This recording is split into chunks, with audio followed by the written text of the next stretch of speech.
Strategies and counter-strategies being played out by the key players, especially the BJP and the Congress, which are locked in direct contest in at least 3 of the 5 states that go to the polls in November. If the BJP is flaunting the fact that the Modi government has passed the women's reservation bill, the Congress is pushing for a caste census. Meanwhile, the BJP's list for Madhya Pradesh has already raised a few eyebrows this week. Several union ministers are being pushed into the assembly election fray. There is also a question mark in Rajasthan over the future of the BJP's former Chief Minister Vasundhara Raje. Meanwhile, there are questions also. Does the Congress have its act together in these key election battles? How does the battle for 2023 stack up? That's the focus on the weekly political rumble. Joining us now, Shehzad Poonawalla, the BJP spokesperson. Sanjay Kumar is co-director CSDS and cephalogist. Ajoy Kumar is a senior Congress leader and spokesperson and former MP. Sandeep Shastri is coordinator of the Lokniti network. And I'm joined by Amitabh Tiwari, who writes extensively on politics. I appreciate all of you joining me here on this special show. I will be breaking it into several questions linked to the overall topic. The first question: is the BJP in search of a face for the 2023 state battles, or will they be making the battle Prime Minister Modi versus all once again? Let me take that straight to you, Mr. Poonawalla, right at the very top. Is the BJP still searching for Kaun Banega Mukhyamantri in all these states? We don't know who will be the face of the BJP in Rajasthan at the end of this week. We don't know who will be the face of your party even in Madhya Pradesh, where you actually have a sitting chief minister in Shivraj Singh Chauhan. We don't know who's your CM candidate in Chhattisgarh. Is there a sense that the BJP has decided to put all its eggs in Mr. Modi's basket? The state leaders don't matter.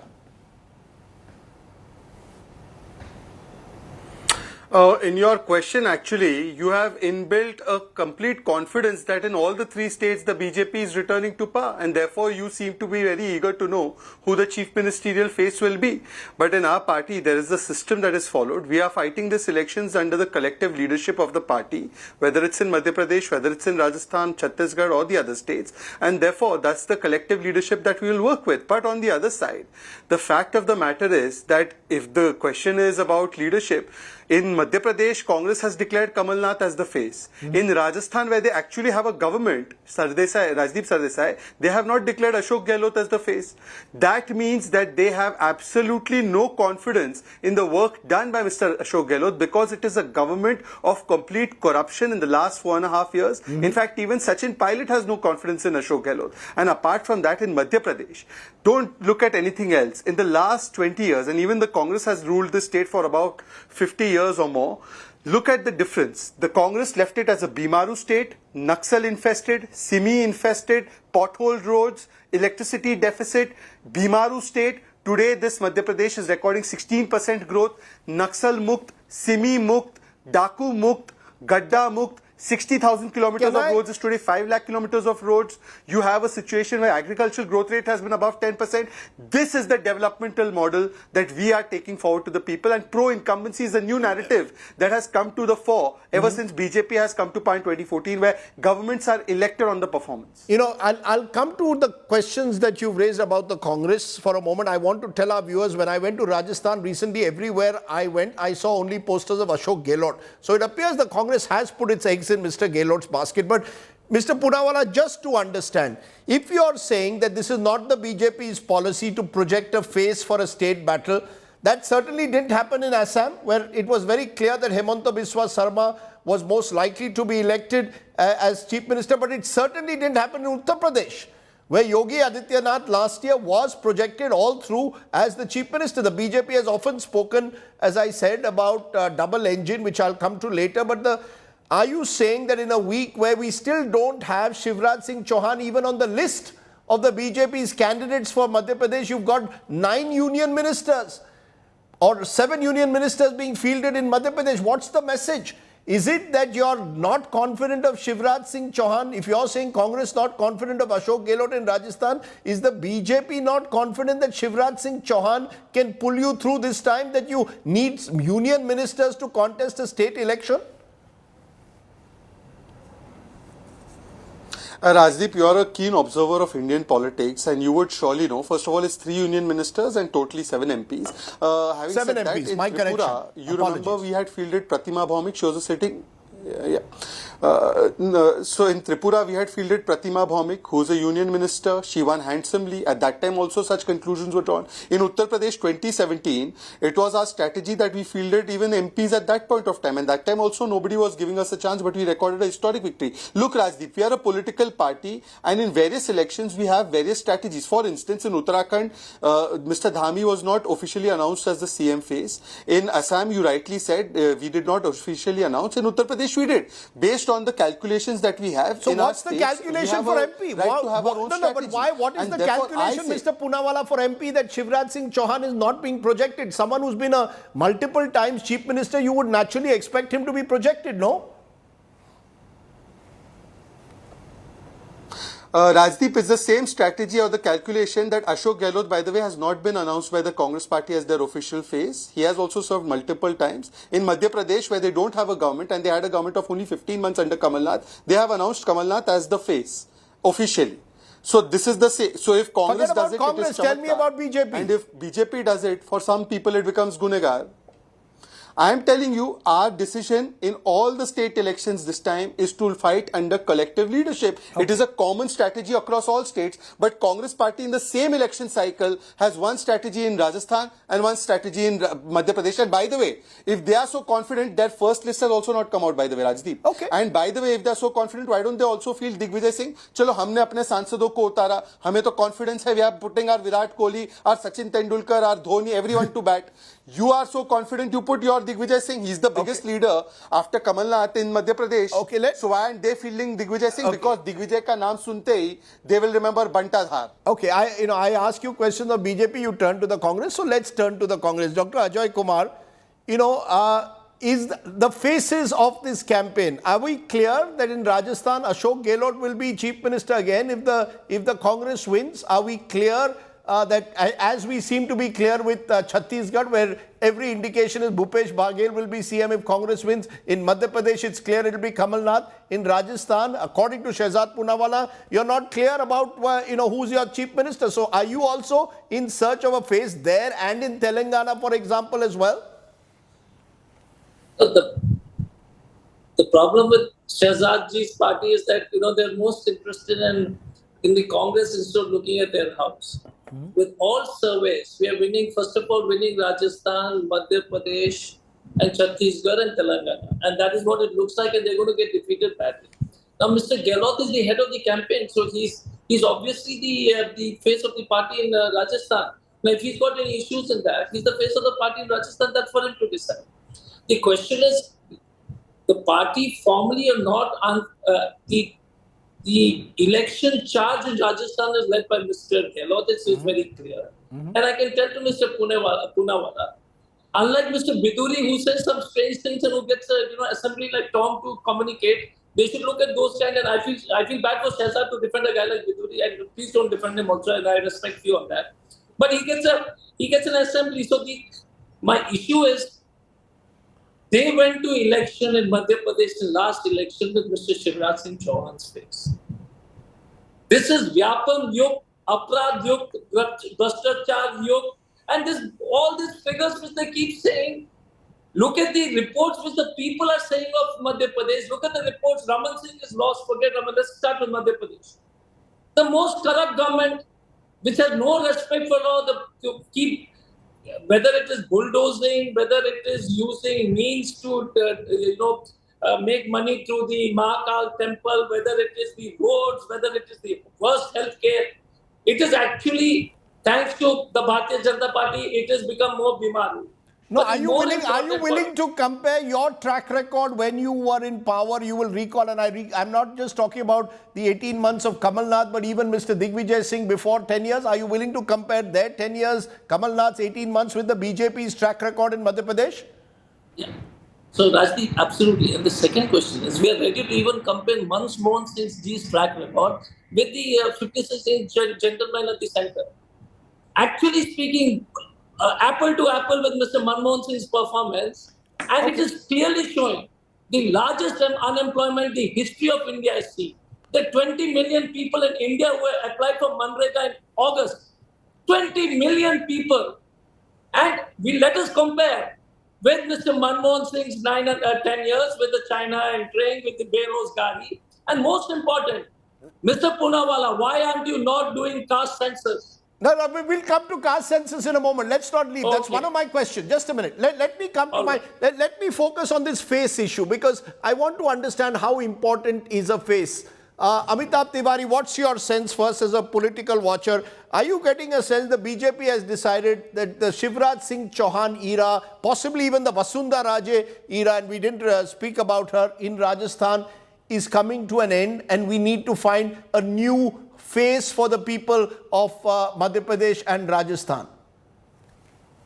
See, Rajdeep ji, what happens that the PM face is fairly important in a Lok Sabha election.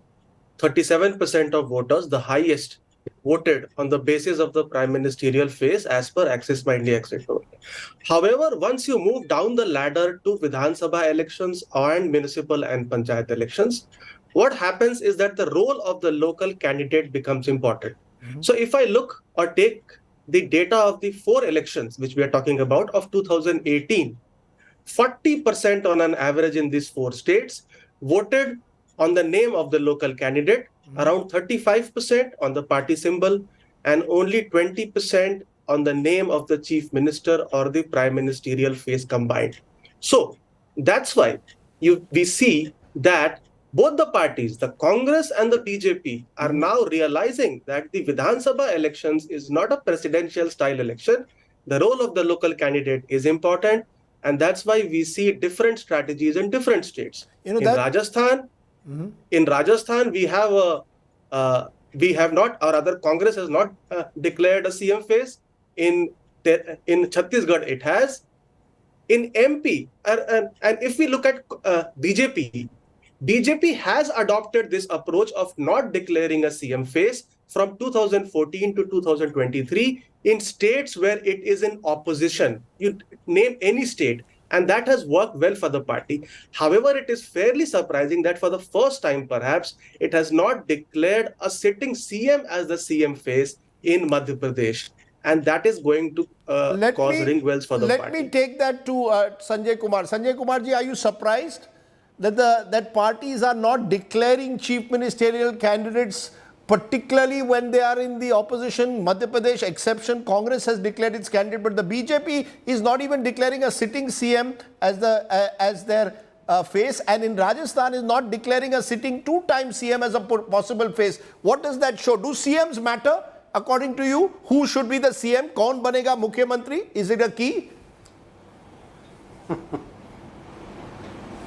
No, first, I am not surprised, but what does it indicate? It indicates the situation, what is the condition or what is the situation of political party in particular states. I think parties realizes, or the party high command realizes, that the party is faction ridden. There are factions within the party, and if the party intends or even makes an attempt to project someone as the chief ministerial candidate, if the party is not in power, then they would be risking the unity of the party, unity of the workers of the party. So they decided, or the party have already taken a decision, they will not project anyone as the chief ministerial candidate. This applies to both. If I say Rajasthan, it applies for Congress because Congress knows that there are at least 2 factions. That is why I think they are keeping a slight distance from projecting Ashok Gehlot as the chief ministerial candidate, even though in my opinion he seems to be a popular chief minister in the state. And that applies to BJP because we all know BJP is faction ridden, etc., and BJP does not want to take chance. If we come to Madhya Pradesh, BJP has a sitting chief minister, but my own sense is that the party is getting a feedback that Shivraj Singh Chauhan still remains popular, but not as popular as BJP would have expected. He is not in a position to pull votes for the party. I'm not still saying he's a liability for the party, but party is getting a sense that he is no more a vote puller for the party in the state. And if you want to sideline him, what is the way? You field these 7 big shots from the center who belongs to that state to at least mellow down, nullify the impact, whatever impact is going to happen once you make it clear that he is no more the chief ministerial candidate. So I think So you're saying formulas for different states, strategies but I for think different this states. gives Different strategies clearly for different states. But the fact is, and Dr. Shastri, let me bring you in because your home state of Karnataka saw the last election. And there was so much of talk about double engine, Dr. Shastri. You know, you have Mr. Bomai and the Prime Minister there being pushed almost as this joint package. That didn't work. It didn't work in Himachal Pradesh either, where a sitting Chief Minister, Jairam Thakur, and Prime Minister Modi were campaigning. Do you believe, therefore, somewhere in not projecting a Chief Minister aggressively in these states, the BJP has decided double engine? We don't want to go down that way. We will focus on, as Shehzad Poonawalla claimed, collective leadership with the Prime Minister on the top. Rajdeep, I would make 3 points on this. First, I think the BJP would very much continue to talk of the double engine. But then this is a double engine where the first engine has the leadership and the second engine simply follows the first engine and makes sure it is in line with the first engine. That seems to be the trend very clearly visible. And Shehzad ji also said the concept of collective leadership, which is again a reflection of that. So double engine, yes, but then the second engine follows the first engine, which provides the leadership. That's point number 1. Point number 2, I think very clearly, both in the case of the BJP and in the case of the Congress, there is a specific strategy for every state on announcing or projecting a chief minister candidate.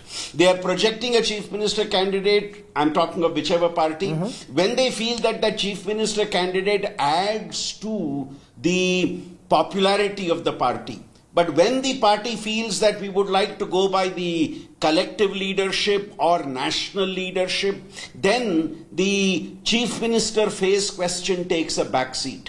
And that's very clearly seen in Rajasthan, it is seen in Chhattisgarh, it is seen in Madhya Pradesh. You refer to Karnataka. In Karnataka, both the Congress and the BJP did not project a chief minister phase, but the advantage for the Congress was that they focused on local issues, and that got them the advantage. My final point, Rajdeep, on this, I think we see a clear difference in the way multi-state or national parties deal with this issue and state-based or regional parties deal with these issues. Increasingly, the All India parties are looking at not projecting a chief minister phase, and in the BJP's case, having the national leadership as the focus of issues, and regional parties, given the nature of the party, given the fact that it is limited to a particular state, is focusing on the chief minister phase, as you will see in the case of the ruling party in Let me take that very last point of your... Let me take your very last point to my next question. Prime Minister Modi on one side versus the Congress projecting state leaders on the other. Is that the terms of the battle now, the final battle of 2023? Shehzad Poonawalla, am I right in saying that you are putting all your eggs in Prime Minister Modi's basket? In all these states, you've decided we've got to go with our Brahmastra. The state leaders, as we saw in Karnataka, could not pull up their, pull up the weight that they needed to pull up, and therefore all up to Prime Minister Modi. It didn't work in Karnataka, didn't work in Himachal, it worked in Gujarat. Will it work here? Look, Rajdeep, when you have a charismatic leader and somebody who has delivered to the country 13.5 crore people out of poverty, 80 crore people get rations, perhaps the biggest social welfare program known on the universe or in the planet. The fact is that the economy has gone from 10th position to 5th and now going to 3rd, a successful G20, and we have also landed on the south side of the moon. Why wouldn't we want to also highlight the achievements of the leadership of Prime Minister Modi? Because it didn't work in Karnataka, because the double engine model, sir, did not work. With due regard, sir, the double engine model didn't work in Karnataka and Himachal. You're putting all your eggs in the Prime Minister's basket, but he's not able to really lift a leadership of the state which suffers from anti-incumbency or fatigue or both. Rajdeep, look, we should not have a selective view of facts. If you have to take a timeline, then take the 6 elections that were done after the Bharat Jodo Yatra. BJP won 4, we lost 2, which was Karnataka and Himachal. So let's have a view of facts which are not selective or cherry picking as per our convenience. For instance, you just said that the BJP has not declared its sitting chief minister, and then Sanjay ji told you that Rajasthan too, they have not declared him officially as the CM candidate or the CM face. In fact, Mr. KC Venugopal went ahead and said that we will not have a face in this election, we will fight it under collective leadership. So how come there are different standards being applied? Secondly, as far as the leadership is concerned, we are very clear that we have a range of leaders. Who are these MPs and ministers? Are they from Rome? Are they from Europe? They are very well elected from Madhya Pradesh. So, aren't those leaders also people who are very much involved in the local politics of Madhya Pradesh? Are you telling me Narendra Singh Tomar has no say, Kailash Vijayvargiya has no say? Are you saying that leaders like Gajendra Shekhawat and others have no say in Rajasthan politics? So, they are important local faces. That's why they have been elected. And as far as the 2018 mandate is concerned, Congress party ran a government for 15 months. I have listed out achievements of my government. Why doesn't Mr. Ajay Kumar tell us 5 achievements of his 15 months government under Mr. Kamal Nath? In fact, Mr. Kamal Nath says that I will go with Hindu Rashtra and call Swami Dhirendra here. Digvijay Singh is taking a contradictory line and saying that there should be a person should resign from politics if he talks about Hindu Rashtra. In Rajasthan, they go and book the same Swami, and in their alliance, people are saying all kinds of statements against Hinduism and Sanatan Dharma. So Kamal Nath tells them that in Bhopal, I don't want this India Alliance happening or this India Alliance rally happening in my Bhopal. So this is the kind of confusion they have. Can I just Mr. take Ajay Kumar tell us what are the 15 achievements that his government has achieved? You know, in a way, Ajay Kumar, to take off from what Mr. Poonawalla says, the flip side is that while the BJP may be putting all its eggs at one level, it's still in Prime Minister Modi's basket, the Congress seems to have outsourced its politics to the state leaders. That essentially you're relying now, as you did in Karnataka with Siddaramaiah and Shivakumar, even in Madhya Pradesh with Kamal Nath and Digvijay Singh, with Mr. Gehlot, to some extent with Sachin Pilot, but local leaders nevertheless. Have you all decided that your party high command, unlike the BJP's high command, should stay away from state elections? So there are a couple of things. Let me disabuse Shehzad ji of couple. No, first answer this question, then I'll come to Shehzad. No. Look, one second. Rajdeep, I can't let him keep Okay, go ahead. statements. Oh, yeah. First. If it's 80 crore people are depending on free ration, but Shehzad Poonawalla says that we are, marching into the 21st century, which is quite a joke. They keep talking about GDP growth rate, but don't say that the per capita is 145. I can't keep going on this data. And then they want to know what Mr. Kamal Nath did in 18 months' time. First of all, they used the most dirty politics, broke money. We waived off 27 lakh farmers' loan in 18 months, sir. Free power to all the farmers in Madhya Pradesh, sir. You didn't do anything in the past 9, 10, 15 odd years, but that's not. I just gave you 2 examples. Keep doing it. That's 18 months. In Karnataka, we have done all the promises except one, which is the support to the students, which will happen in January, and power to the Congress party. The third issue, it is a good jugalbandi of the national leadership. You see Mr. Kharge, you see Mr. Rahul Gandhi. Wherever the Bharat Jodo Yatra went through in Karnataka, we swept the election. But the problem is, when democracy should be collective, and where a tyrant or an autocrat goes against the grain of what a Westminster model of parliamentary elections should be, we must be proud that we have strong state leaders. They don't even want to show Raman Singh's No, but isn't that ironical that for the longest time, Amitabh Tiwari, the Congress was in exactly the position the BJP is in. Certainly during the Indira Gandhi period, all their eggs were in Indira Gandhi's basket and state leaders were downsized. Now it seems the Congress is flipping it on its head and saying, let's rely on the state leaders because we've got a weakened high command. Do you go along with that? And is there a recipe in a way or something, a lesson that the BJP could learn from what happened to the Congress as a result of undermining state leaders? Yeah, so BJP is the new Congress in many ways, in the sense that there is a large centralization of power in the hands of Prime Minister Modi.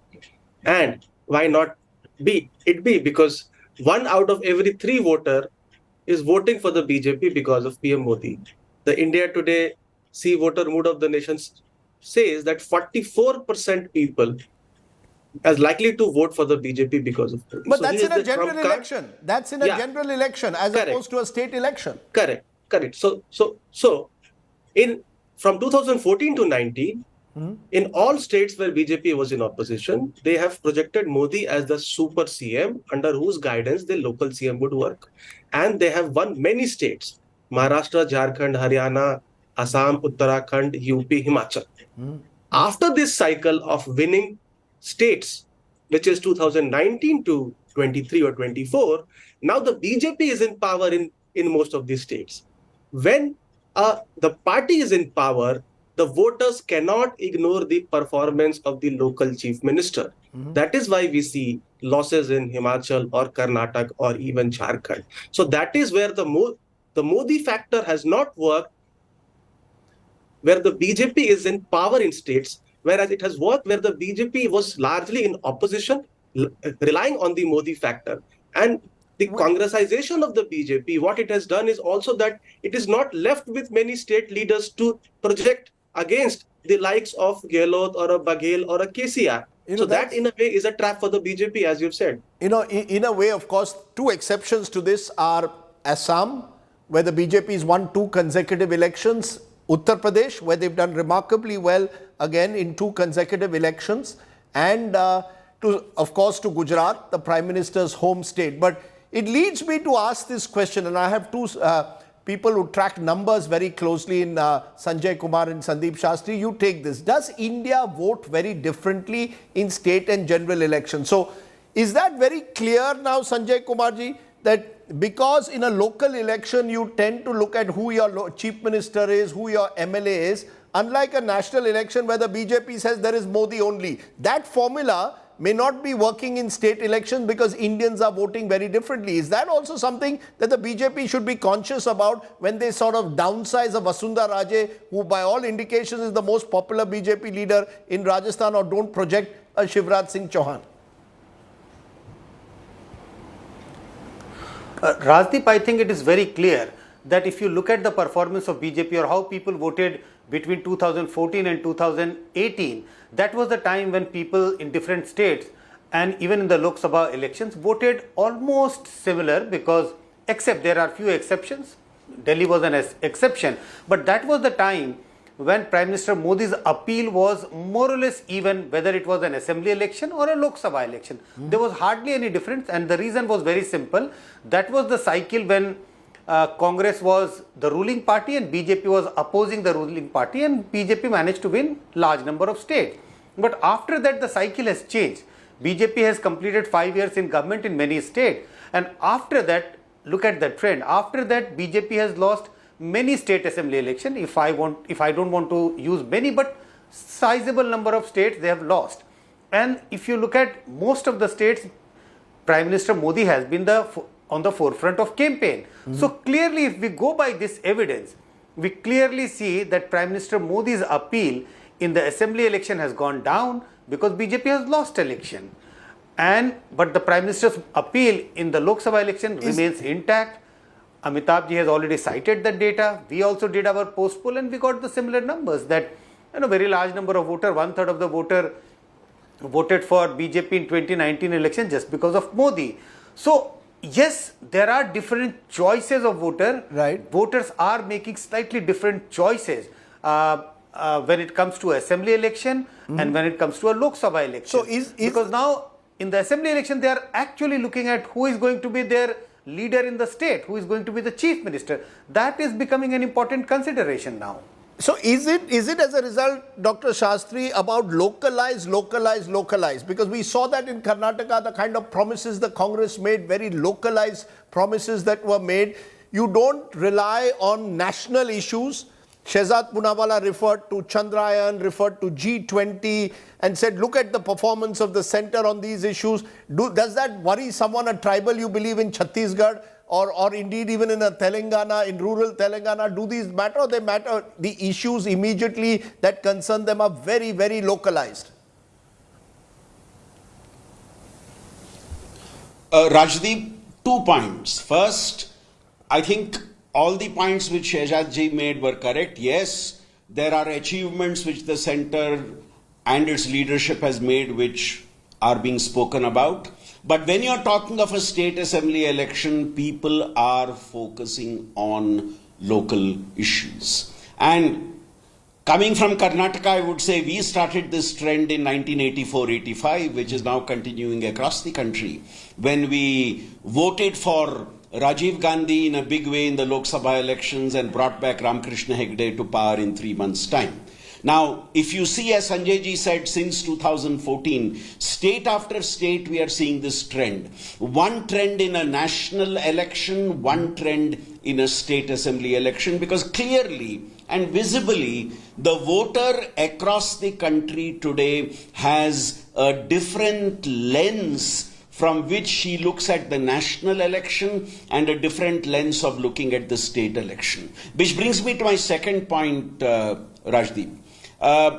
The leadership of the Prime Minister plays a major role in both these elections, national elections and state elections. But in a state election, when the party which is opposed to the Prime Minister's party has a visible, credible face at the local level, and the BJP does not have a similar face at the local level, then the Prime Minister's leadership is not able to take the party beyond a point, and that is when the rival is able to snatch the advantage. And this is the case in most of the states where we see this trend happening. So these were the 2 points I would emphasize on this issue. Let me therefore take this further by raising the next question, since we are talking of issues that matter in state elections.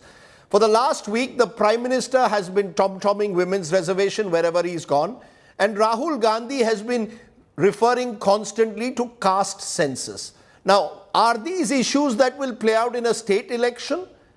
Shehzad Poonawalla, am I to believe that because, and some of the issues you raised earlier as well about G20 and success of Indian diplomacy, but women's reservation, do you believe that that will actually play a role in state elections where perhaps people are more worried about immediate bijli, sadak, pani, and that those become far more critical, swasth and shiksha? Do you believe women's reservation is going to be a central poll plank for your party even in a state election, Mr. Poonawalla? Rajdeep, actually the Nari Shakti Vandan Adhiniyam is a continuum, and if you see, it actually begins, one of the stories begins from Madhya Pradesh itself. Madhya Pradesh, the Chief Minister is called Mama because of the schemes that he had launched which transformed the face of Madhya Pradesh, whether it is the Ladli Ladki, which has given benefits to at least 40 lakh women, whether it's the Mukhyamantri Kanyadan Yojana, and all of these were started when he came in his first term, by the way. The sex ratio of Madhya Pradesh has gone up from 912 to 956 because of the consistent efforts. Add to this the fact that 50% reservation has been given in every local body, even in Madhya Pradesh. 30% has been given in jobs. You have women desk in police stations in Madhya Pradesh, and then taking it a step further, the Prime Minister and his schemes were also targeted at women. Sir, with due regard, sir, you saw in Karnataka, Mr. Poonawalla, the BJP actually trailed the Congress in women voters by about 6 to 8%, which made a huge difference because of the price of LPG cylinders being one of the critical issues in that election. So we've got suddenly the BJP claiming women's reservation we brought, but there are issues on the ground. We've seen the horrific rape that's taken place in Ujjain. We've seen similar rapes taking place in Congress-ruled Rajasthan. I don't want to make that a political issue, but on women's reservation, are you telling me women's reservation will offset maybe concerns that women have about basic issues like prices? Rajdeep, if you could allow me to at least have one complete say and then interject with such a long question, it would have been better. But anyways, let me complete my thought. I'll come to your question. After that, the Prime Minister delivers to millions of women Ujjwala gas cylinders, Nal Se Jal, which has transformed the lives of those women who had to wait for 2 to 3 hours to fetch one pail of water. Whether it is co-ownership of houses, the Pakka Avases which have been given to the poor, whether it is the other opportunities that have opened up, including educational opportunities, and now add to this women's reservation that has been given. All of this has to be seen in a continuum. As far as Karnataka is concerned, I concede that in Karnataka they may have got a few more votes, but what have they done with that? They have increased milk prices. They have increased electricity tariff. In Madhya Pradesh, in Himachal, they said they would give 1500 to every woman. Ask Ajoy Kumar how many women have got 1500 rupees. In fact, in Himachal Pradesh, they have increased the prices of diesel ever since they've come to power by 6 rupees. In Rajasthan, they said Kisan Karj Maafi, 19,000 farmers have lost their lands. So has the Congress party lived up to the promises it made to the people. Point number one. Point number two, now coming on to the issue of, I think you were raising issues like local leaders being sidelined. No, Rajdeep, sir, I local didn't know. leaders being Shahzad Poonawalla, now diminished we've is already when in discussed. Rajiv Gandhi. We've already discussed local leaders sidelined. I asked you a specific question about women's reservation, which you've responded to. Now let Ajay Kumar respond. Ajay Kumar, you went about, the Congress is going everywhere talking about the caste census. The truth of the matter is the caste census was something you could have also pushed ahead with in 2011 when you had your government. You had gone ahead with it, you had planned it. You are, instead of revealing the data, telling the country what that 2011 caste census brought out, you stepped back from it. At that stage, you weren't even willing to force your allies to accept an OBC quota within women's reservation. Now you're talking about caste census because you've realized the power of the OBC vote. This is the Congress waking up to the realization that if a caste census shows OBCs have 60%, are you tomorrow going to say 60% reservations for OBCs? Rahul Gandhi says there aren't enough OBCs in government as secretaries to Government of India. If he comes to power, will you make 60% of government secretaries OBCs? Is that what this is about, the OBC vote? So first question is, Mr. Gandhi has, the fact is Mr. Gandhi has said it in a press conference that did we make a mistake when we brought up the bill? Yes. We have the decency, and whether the OBC vote should be OBC or the jitni abadi, utna haq, utni hissedari, that is what we believe should be done. And the You didn't do it when you were in power, sir. The point is you didn't do it when you were in power. One second, can I complete, sir? Thank you. I heard you first time. Aren't we doing it in Bihar? Aren't we doing a caste survey in Karnataka now? Aren't we going to do it in Chhattisgarh? So the question again is, what are we doing now? And please take this seriously. What are we doing now? Shahzad only said promises. I don't want to repeat the promises, 15 lakhs, 2 crores and all. So let's set aside, because then it will be a deluge of what Mr. Modi said and what they have delivered. So let's not get into it, but let's go into specifics. You think this women's reservation bill of the Prime Minister is a vote catcher? And I would disagree with Mr. Shastri and Mr. Droupadi as we go along, as things going on the ground, even for your general elections. Much as you would like to tell Mr. Modi is a great, I've been traveling all over across Jharkhand. They are in for a root shock, but let's wait for the time to tell. But the most important part is, you think this women's reservation bill is something the women is excited? If there is a girl today in the 12th standard, if she becomes a grandmother, this bill might come on the ground when she's a grandma. So you're saying that's a post-dated check. You're saying women will not be excited by a post-dated check. I ask you, okay, you're calling it a fraud. I ask you, will OBCs be excited by your OBC caste census? Will they be excited? Absolutely. And I'll tell you something. I'll tell you why the OBCs, it's not OBCs, SC, ST. It's also the OBC, one second, it's SC, ST. What is the scheduled caste exact population? What are the actual exact tribal population? What is the exact OBC population? The important part is, let's look at it. So will you provide, Mr. Ajay Kumar, na idhar ki na udhar ki, tell me very clearly, if that caste census shows 60% of India OBCs, is the Congress going to give them 60% reservation? Let me flip it over the other way around. The government of India has released the data. 15% reservation for scheduled caste in the class 1 jobs. You know what is the actual scheduled caste in the government of India? Less than 7%. The total tribal population, hold it, because you need to listen to this data. Total amount of tribal population, 7% reservation. Total tribal in class 1 job, 2%. Total tribal reservation, OBC 25%, 11%. Let us even see what is happening with the reservations they have. They're not, then one sec, Rajdeep, the most important data. Medical education, and please pay attention, Mr. Shastri and all of you. 7 crores, 11 crores is the donate fees for the NEET, because they have removed merit. You're talking about reservations and benefits to SC and ST. Not even a poor general guy will get reservation. And this is something Mr. Shastri and Mr. Tiwari and Mr. Poonawalla should pay attention to. Today in Pondicherry, a person got 7 marks in NEET and pays 11 crores in Gitanjali Medical College because New Bharat has ensured no SC, no ST, no OBC, and no good general student will ever Okay. become a doctor. You made the point and you made it forcefully. Before I go to the other panelists, a quick word, Mr. Poonawalla, on what was made about women's reservation being a post-dated check. If the Prime Minister wanted to, does the Prime Minister and the BJP seriously believe it's a vote catcher? A quick response to that, and then I'll move to the others. You know, the Congress has only given women of this country bounce checks. So I think that the women of this country know that those who could not even provide a tap water connection or give them a gas cylinder to ensure that their lungs are not filled with 400 cigarettes, smoke, they should not be the ones. And Shah Banu to Shaira Banu, the Congress party let every woman down from every segment. Having said that, let me come on this caste census. Just 20 seconds, Rajdeep, bear with me. Rajdeep, this is a party in which the Mandal Commission report came in 79. 80, Ms. Indira Gandhi and then Rajiv Gandhi subsequently rejected and did not accept the Mandal Commission report. VP Singh accepted it, and at that time Rajiv Gandhi was on record to oppose it. They opposed the commission being given constitutional status by us, and in fact they are talking about OBC. We have 85 MPs who are OBCs, more than what Congress has number of MPs. We have 27 ministers, the highest number as OBCs. The Prime Minister is a sitting minister. Prime Minister is the OBC. I am saying challenge to Ajay Kumar. Who is your Prime Ministerial candidate? My Prime Ministerial candidate is an OBC, Mr. Narendra Modi. You please name your Indi Gadbandhan candidate. Is he a OBC?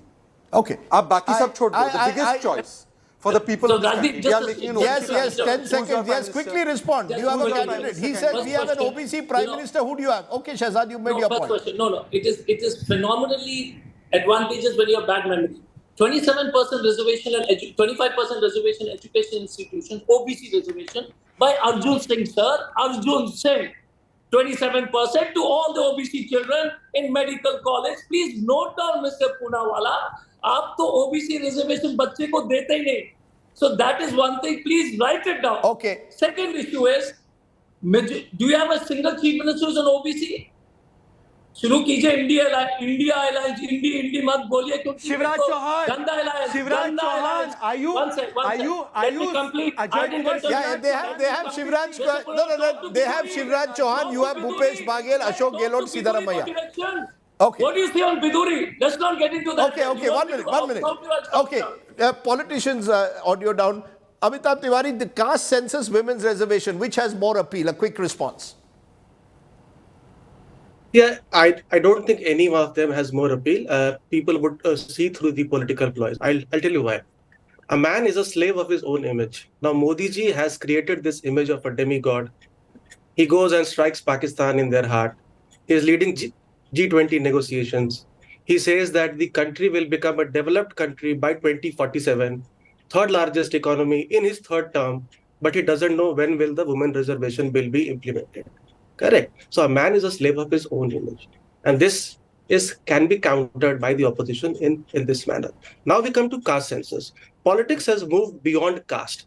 You will be surprised at a number. Your exit poll says that only 4% people voted on the basis of caste in Uttar Pradesh, which is the hotbed of caste politics. BJP has given a tadka of class to caste-based politics. They have created this Labharti vote bank, which is largely from the SC, ST minorities and the lower OBCs.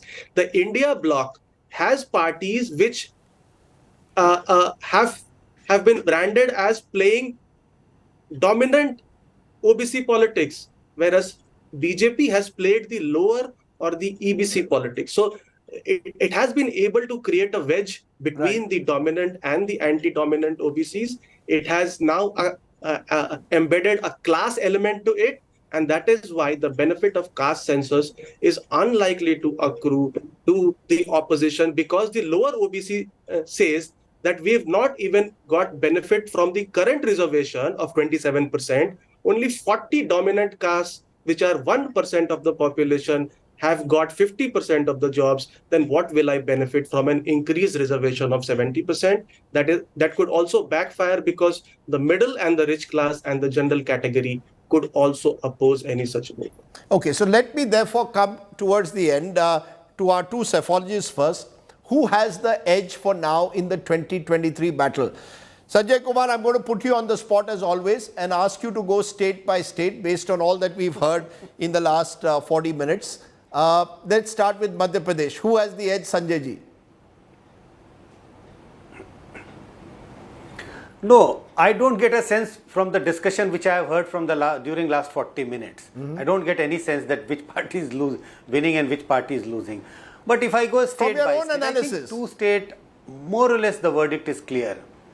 Yes, more or less two state verdict is almost more or less clear. Telangana, I think BRS certainly has a edge. Chhattisgarh, Congress certainly has an edge. But the two state, I think the whole interest or the large interest in election in the next round of assembly election is only about Rajasthan and Madhya Pradesh. And I think it is a close battle. It is a close contest between Congress and BJP in both the state. If Congress is hoping that they are winning comfortably in Madhya Pradesh, I think they will be making a mistake, because my own sense is that BJP has made a comeback.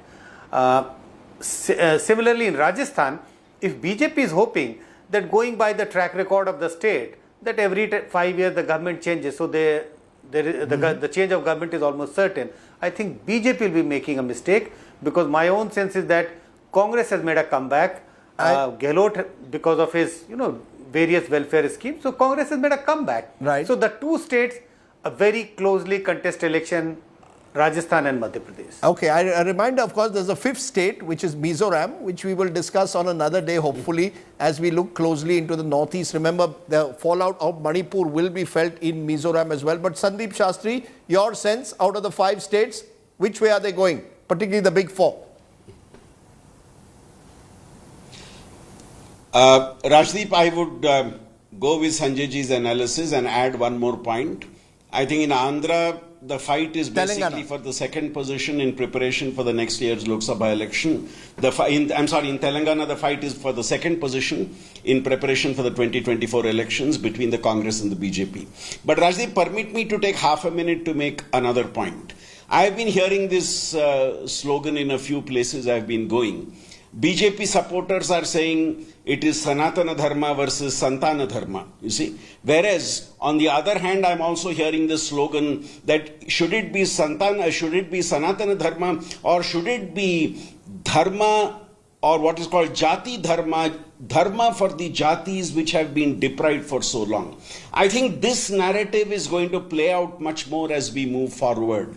And in a sense, I think the narratives which we are seeing, the alternative narratives which are coming up, be it on the question of caste and the question of unity, be it on the question of dynasty and the question of heritage, all these issues I think are coming up in a big way, and I believe the citizens would be responding to this issue in the way that they want. You actually believe issues like Sanatan Dharma and all will have an impact on the elections, is it?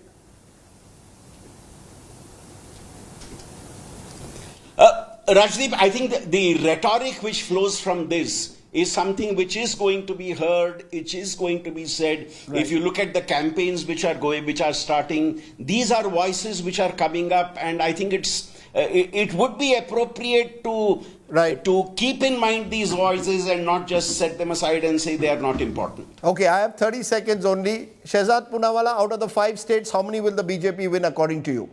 Out of the big 4. Quickly. All for the Bharatiya Janata Party is looking set to form its government or including to retain its Telangana. Government. So the fact of the matter Including is that there is a combination of Vikas. Absolutely. Okay. Rajdeep, we don't fight to lose. We are not the Congress party. Okay. We fight to give it our best shot. And I can also tell you that Vikas, Vishwas is the call sign because of the Vikas that we have done in our governments and in our party, through our party, and the Vishwas that they have on Prime Minister Modi. We are going to perform exceedingly well.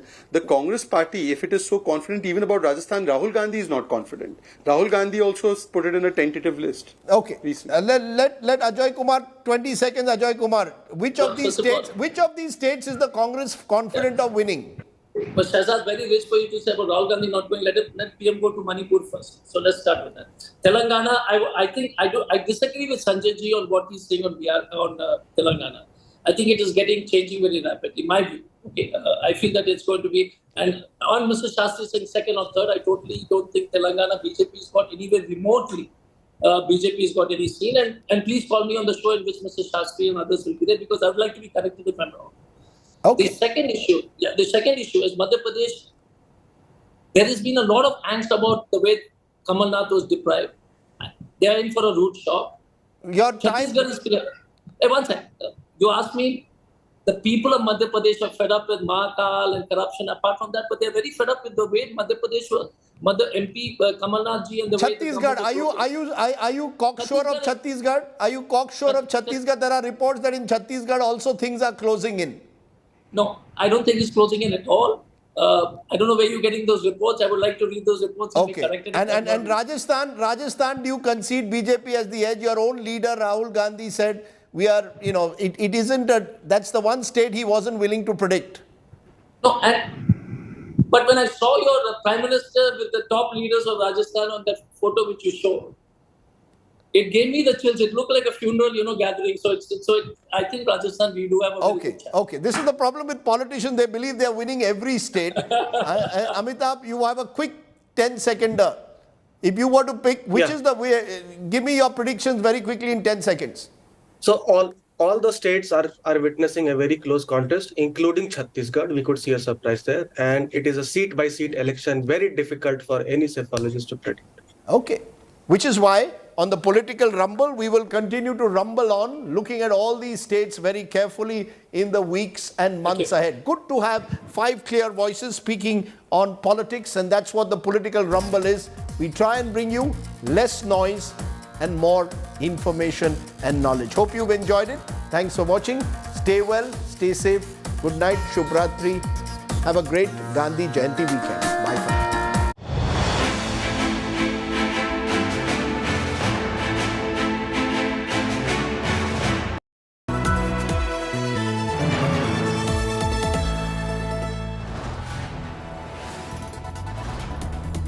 You are watching India Today, powered by Finest, Be Sustainable Change, a B&P Group company. India's longest serving editor, a pioneer in India's media landscape, pathbreaker and model for the entire profession, honored with IMA's Managing India Lifetime Achievement for contribution to media. I believe journalism is a noble profession, for it carries a social responsibility. Arun Puri has certainly made a huge impact on the lives of a whole lot of people in this country. I've grown up reading India Today, so I can tell you that Arun's commitment to storytelling, his media excellence, has truly been inspiring for me. His life's work is India's gold standard of journalism.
You are watching India Today, powered by Finest, Be Sustainable Change, a B&P Group company.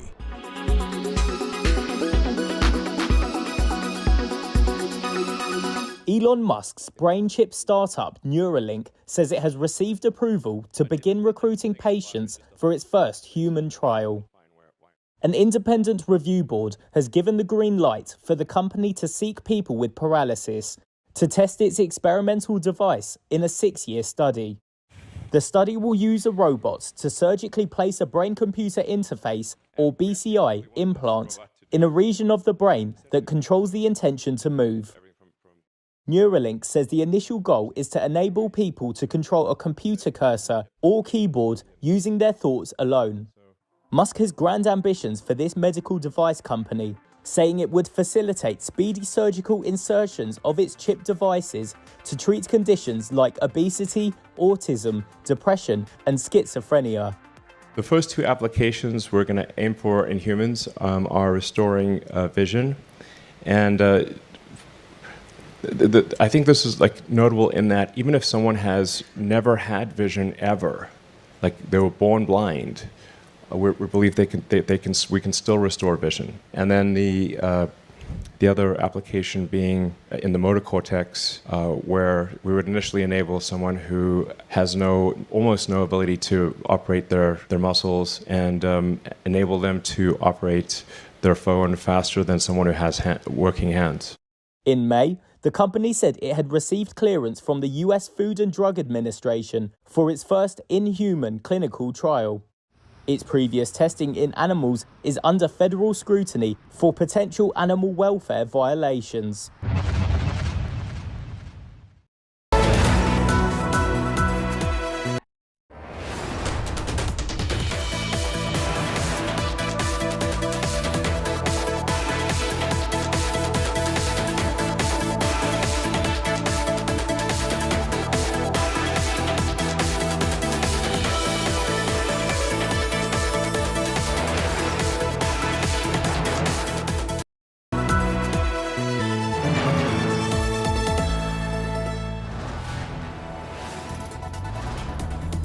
You are watching India Today, powered by Finest, Be Sustainable Change, a BNP Group company.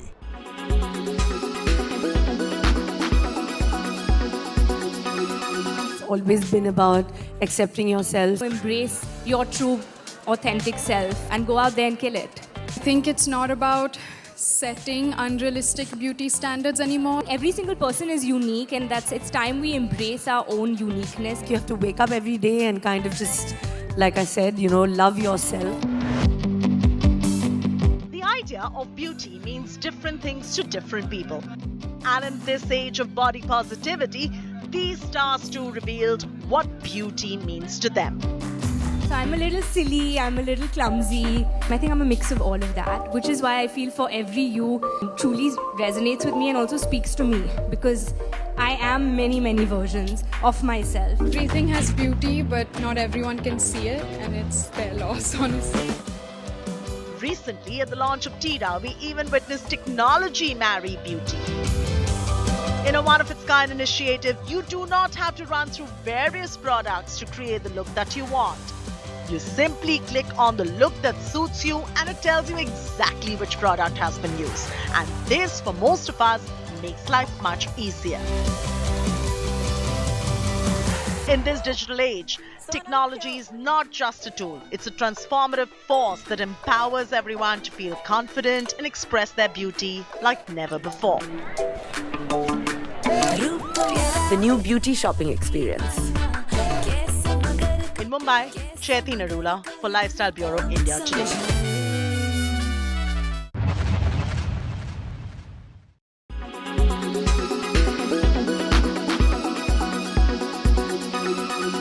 Make your media plan smarter with India Today Live TV on your connected devices. Amplify your brand with 100 million smart internet viewers. To advertise, mail us at sales@aajtak.com.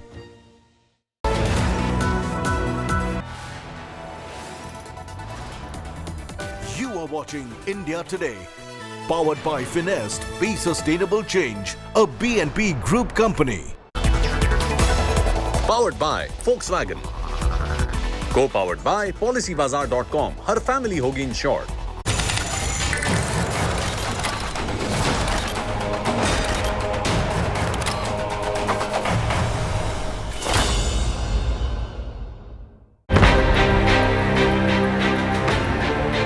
Indian diplomat unsafe in Canada, says Jaishankar.